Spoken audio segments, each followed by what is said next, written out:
One dusky evening, under the soft glow of a fading sunset, Ikanem packed his few belongings into a worn leather bag.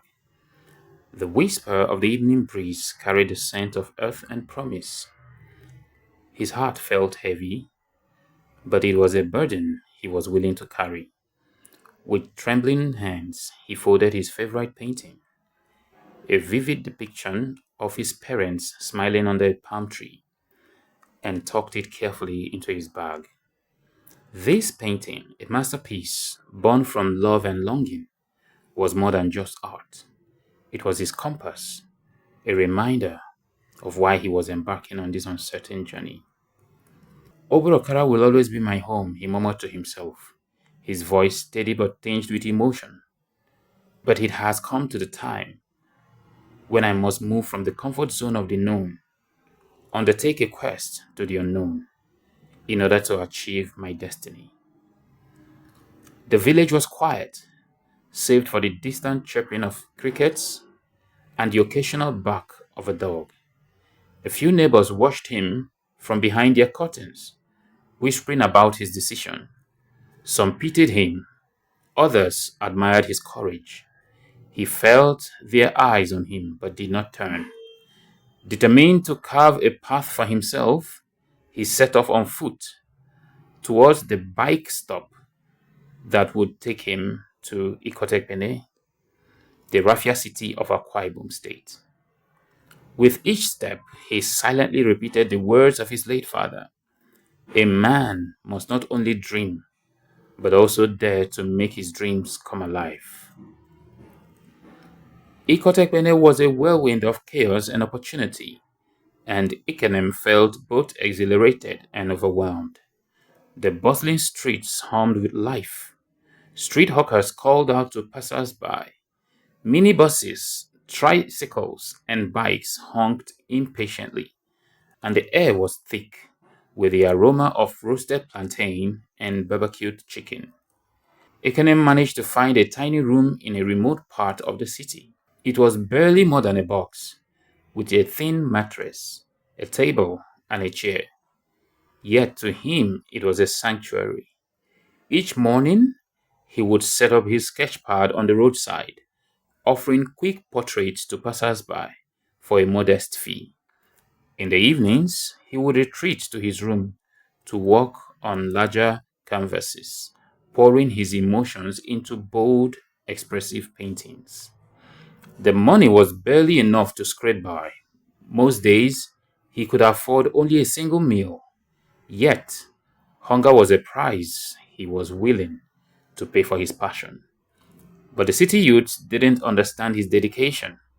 They saw him as an oddity, a man wasting his time chasing an impractical dream. You dey waste your time for here, Ekanem, one of them scoffed one day. Come join us, make we run some levels. Ekanem looked up from his sketchbook and smiled. My art is my path, he replied, his voice calm but firm. Each night, when exhaustion and self doubt threatened to consume him, Ikenem would remember the words of the village elder. The river that carves the deepest gorge does so not by force, but by persistence. With that, he would pick up his paintbrush and continue working, each stroke a testament to his resolve. Months turned into years, and Ikenem's residence began to pay off. His roadside sketches became popular among locals and visitors alike. Soon he had saved enough to rent a modest shop near a bank. He named it King E.K. Bros Studios, a nod to the dreams he had shared with his late parents, who always told him that he is royalty, even if he wasn't born in a royal home. One fateful afternoon, as Ikenem walked on a mural on the shop's wall, a vibrant scene of fishermen casting their nets against a golden sunset. He became so absorbed in his work that he didn't notice the convoy of sleek SUVs that had come to a halt nearby. Inside one of the vehicles was the governor of Akwa Ibom State, a man known for his benevolence and appreciation of local talent. Stop the car, the governor ordered, his eye fixed on Ekanem's mural. As the car door opened, Ekanem turned, startled to see the dignitary approaching. His heart raced as the governor inspected his work, his face lighting up with admiration. "This is incredible," the governor said, a smile spreading across his face. "Who are you, young man?" Ekanem stepped forward, his voice steady despite his nerves. "Good afternoon, Your Excellency. My name is Ekanem, and I am from Obot Akara." The governor's interest was piqued. For the next hour, he toured Ekanem's shop, asking questions and admiring the artwork. Ekanem's humility and passion shone through in every response. As they stood outside the shop, the governor turned to Ekanem and said, "I want you to work for me. As my special assistant on arts and culture, you'll have the platform to bring your vision to life across Akwa Ibom State." Ekanem was speechless. The words hung in the air like a melody, sweet and surreal. He struggled to process the weight of the opportunity being offered to him. The dream he had nurtured in the quiet corners of his heart was now within reach. With tears of gratitude streaming down his face, he bowed deeply. "Thank you, Your Excellency. I promise to honor this opportunity." In his new role, Ekanem thrived. His first project was to spearhead a statewide initiative to beautify public spaces. Under his guidance, walls that had once been bare or defaced became vibrant canvases depicting the culture and history of Akwa Ibom State. Markets, parks, and schools were transformed into hubs of color and creativity. Ekanem also organized art fairs, showcasing the works of young and underprivileged artists.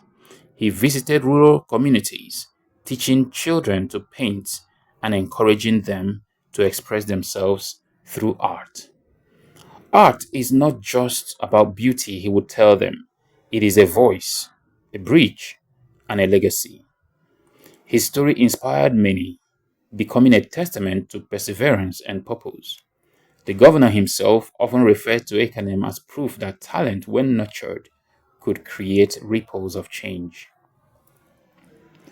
Years later, Ekanem returned to Obot Akara, not as a struggling orphan who had left, but as a celebrated figure. His fears about the enemies of progress who had plagued his family were replaced by a determination to honor his parents' memory. The village had changed, yet the palm tree from his cherished painting still stood, tall and proud. Beside it now was a community hall that Ekanem had funded, a space for education, art, and celebration. The villagers gathered to honor him, their hearts swelling with pride. Children who had heard stories of his journey ran up to him, eager to meet the man who had turned dreams into reality. As Ekanem stood at the podium, his eyes swept over the crowd. The faces before him were not just those of neighbors, but of kindred spirits who had silently supported his journey. With a smile, he addressed them. "Dreams are like seeds. If you plant them with faith and water them with hard work, they will grow, no matter where you start. I am proof that even the smallest seed, when nurtured, can blossom into something extraordinary." The applause that followed was thunderous, echoing across the village and beyond. For Ikanem, it was not just a moment of triumph, but a confirmation of his life's purpose: to inspire, to create, and to give back. As the sun dipped below the horizon, casting the village in hues of gold and amber, Ekanem looked up at the palm tree. For the first time in years, he felt the quiet presence of his parents' spirit watching over him with pride. His journey had come full circle, and yet, in many ways, it was just beginning.